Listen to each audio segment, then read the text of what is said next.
था आखिरी, और दूसरा 17 अगस्त 1947 के वाक़े की तजदीद के हवाले से या तजदीद अहद के नाम से हम यहाँ जमा होते हैं और मुख्तलिफ़ुल ख्याल लोग अपने अपने ख्यालात का इज़हार करते हैं। और एक तीसरा हवाला भी है, और वो है हम सब की ख्वाहिशात का हवाला कि कहीं यहाँ तक को रोड पुख्ता हो जाए, यहाँ कुछ इंतज़ामात ऐसे हो जाए कि ये हमारा बुलंद मकाम, ये चोटी जो है, ये टूरिज़म के हवाले से हम थोड़ा इसको आगे बढ़ा सकें, यहाँ के लोगों के रोज़गार के हवाले से भी और इस खूबसूरत जगह से भी लोग इस्तेफादा करें। हवाले सारे ही अधूरे हैं, ख्वाहिशात सारी ही अधूरी हैं। अल्लाह करे कि किसी वक्त तकमील हो जाए।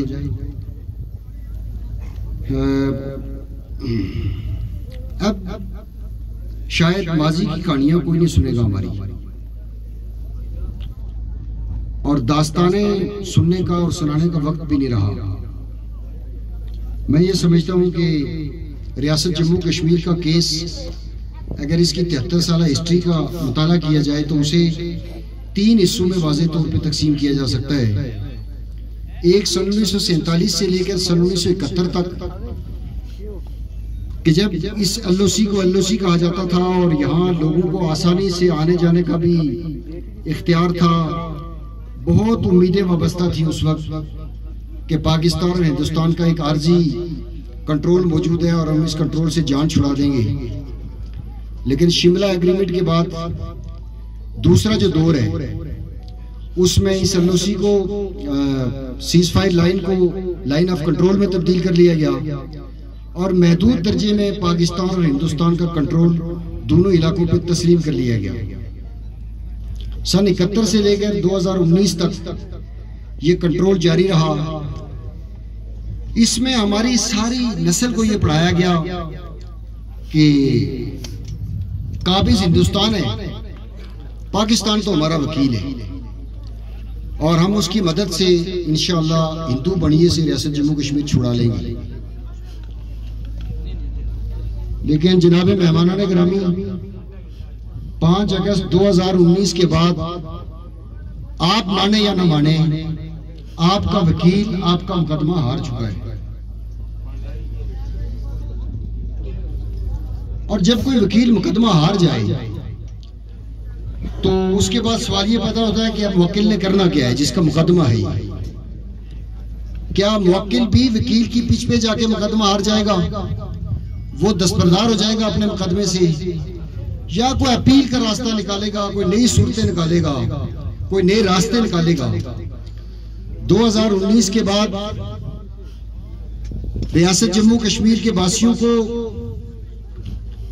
कुछ नए रास्ते तलाश करने की जरूरत थी और मैं इस मरहला पर भारतीय मकबूजा खित्ते की तमाम क़यादत को, चाहे वो मुफ्ती साहब का खानदान हो, चाहे वो शेख अब्दुल्ला मरहूम का खानदान हो, या जितने पॉलिटिशियंस हैं वहां रवायती या गैर रवायती, उनकी जुर्रत को सलाम पेश करता हूं कि 1 साल गुजरने के बाद भारतीय मकबूजा रियासत जम्मू कश्मीर से एक आवाज भी दिल्ली की हक में नहीं निकली। इसका मतलब यह है कि दिल्ली मुकम्मल तौर पर नाकाम है। अभी तक कब्जा होता है, कब्जा फौजों के जरिए से होता है, वो कामयाबी नहीं होती। दर हकीकत हिंदुस्तान मुसलसल नाकाम है। सवाल यह है कि क्या आजाद जम्मू कश्मीर के लोग जिन्होंने इसको बेस कैंप बनाया था, क्या वो अब इस बेस कैंप का कोई जवाब रखते हैं? कोई जवाब मौजूद है इसका? हमने पलंदरी से दारुल हुकूमत मुजफ्फराबाद शिफ्ट किया था कि श्रीनगर करीब है, हमने जल्दी श्रीनगर पहुंचना है। हमें कहा गया था कि 1000 साल तक कश्मीर के लिए जंग लड़ेंगे। हमें कहा गया था कि हम आखिरी गोली और आखिरी सिपाही तक लड़ेंगे। लेकिन अब आखिरी ट्वीट तक बात रह गई है, बस आखिरी ऑर्डर तक बात रह गई है। हमें बहुत झांसे दिए गए थे इस तरफ से। हमें कहा गया था कि मुसलमान का भाई होता है, उसका कब्जा नहीं होता है, वो बड़ा रवादाराना सा कब्जा होता है। वसाइल शायद तो मुसलमान के खाता रहता है, लेकिन बहरहाल मुसलमान होता है। हम इस उम्मीद में रहे कि शायद पाकिस्तान हमारी जान छुड़ा दे। लेकिन 5 अगस्त 2019 के बाद 1 साल गुजरने के बाद हमें यह मानना पड़ेगा कि दिल्ली के कब्जे में इस्लामाबाद का हिस्सा मौजूद। ये एकतरफा कब्जा नहीं है, इसमें इस्लामाबाद की हिस्सादारी मौजूद है। हाँ, इस्लामाबाद इस पे कब कब्जा करता है या कब इससे जान छुड़ाता है। इस्लामाबाद की टांगों में थोड़ी जान कम है, दिल्ली में जान ज्यादा थी, उसने कर ली है। इस्लामाबाद इस पे सोच रहा है कि या तो इंटरनेशनल बॉर्डर आगे आजाद पत्तन पे तस्लीम करनी है और बार्गेनिंग के तौर पे बलूचिस्तान और फाटा के एरियाज बचाने, और या इस इलाके के लिए कोई गिला मिन्नत करनी है कि ये इलाका हमें दे दें। क्या रियासत जम्मू कश्मीर के शहरी ये बात तस्लीम कर लेंगे? क्या हम लोग ये बात तस्लीम कर लेंगे?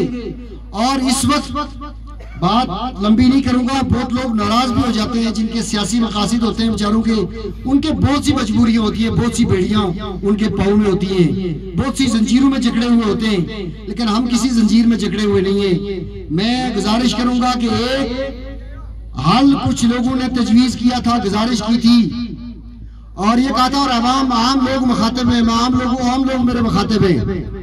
ये कहा गया था कि आप आजाद रियासत जम्मू कश्मीर के नाम से जो बेस कैंप एंजॉय करते रहे, इस बेस कैंप का जवाब अब सिर्फ ये हो सकता है कि मुजफ्फराबाद को इतना बाइख्तियार बनाएं, मुजफ्फराबाद को आइनसाज असेंबली दें, उसको इख्तियारात शिफ्ट करें, मुजफ्फराबाद का केस दुनिया में सुना जाएगा।